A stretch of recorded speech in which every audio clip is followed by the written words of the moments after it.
భారతదేశం యొక్క రాష్ట్రపతి గౌరవనీయులు ద్రౌపది ముర్ము గారి దుఃఖభరిత జీవితం గురించి మీకు తెలిసే ఉంటుంది.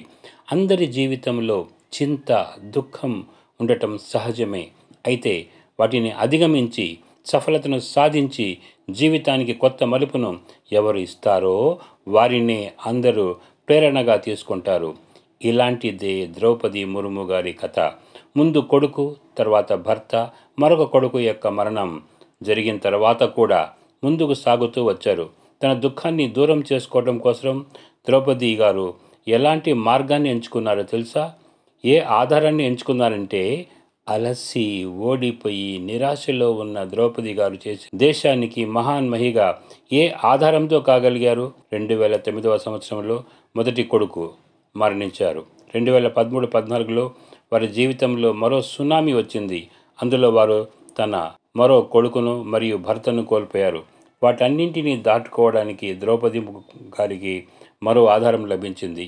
అదే బ్రహ్మకుమారి సంస్థతో సాంగత్యం. తన జీవితంలో వచ్చిన కష్టాలను అధిగమించటంలో బ్రహ్మకుమారి సంస్థ తోడుగా నిలిచింది. ఆధ్యాత్మిక రూపంలో వారిని నిలదొక్కునే శక్తిని ఇచ్చింది.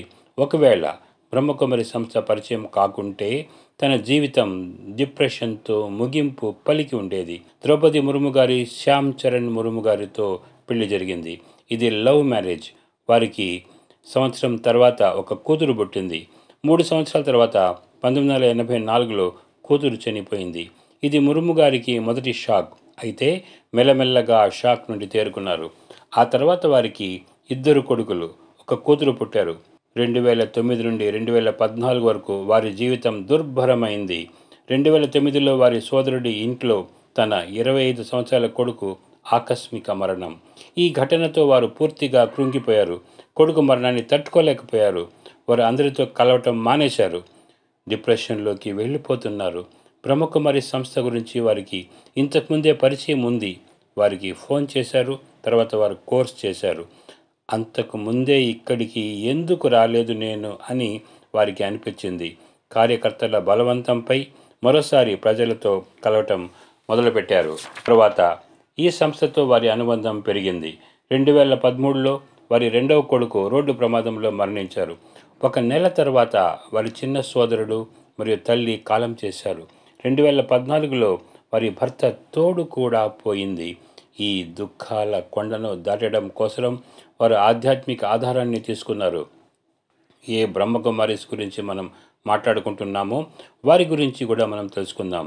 బ్రహ్మకుమారి సంస్థ అంతర్జాతీయ స్వయం ప్రతిపత్తి గలది. ఇది ఒక ఆధ్యాత్మిక సంస్థ. దీని ప్రారంభం 86 సంవత్సరాల ముందు లేఖరాజ్ కృపలాని ద్వారా జరిగింది. ప్రారంభంలో దీనిని ఓం మండలి పేరుతో పిలిచేవారు. దీని ముఖ్య కేంద్రం మౌంట్ ఆఫ్ రాజస్థాన్లో ఉంది. 133 దేశాలలో 8500 కంటే అధికమైనటువంటి స్థానిక సేవా కేంద్రాలతో విశ్వవ్యాప్తంగా విస్తరించి ఉంది. ప్రజలలో సకారాత్మక మార్పు కోసం కోర్సులు మరియు కార్యక్రమాలు నిర్వహిస్తున్నారు. మానసిక శాంతి, సకారాత్మక దృష్టికోణం వికసించడం కోసం బ్రహ్మకుమారిస్లో రాజయోగ అధ్యయనం చేయిస్తున్నారు. బ్రహ్మకుమారిస్లో ద్రౌపది ముర్ము గారి బాధను దూరం చేయటంలో సహకారిగా అయినారు. ఒత్తిడిని దూరం చేసుకోవటం కోసం ద్రౌపది ముర్ము గారు రాజయోగాన్ని నేర్చుకున్నారు. దీనితో పాటు సంస్థ యొక్క అనేక కార్యక్రమాల్లో పాల్గొంటున్నారు. తన కూతురు ఇతీష్ విగోని కూడా సంస్థలో చేరడానికి సలహా ఇచ్చారు. ఈరోజు ఈ దుఃఖాలన్నింటి నుండి దూరమై ద్రౌపది ముర్ముగా అయినారు రాష్ట్రపతి ద్రౌపది ముర్ము గారు. ఓం శాంతి.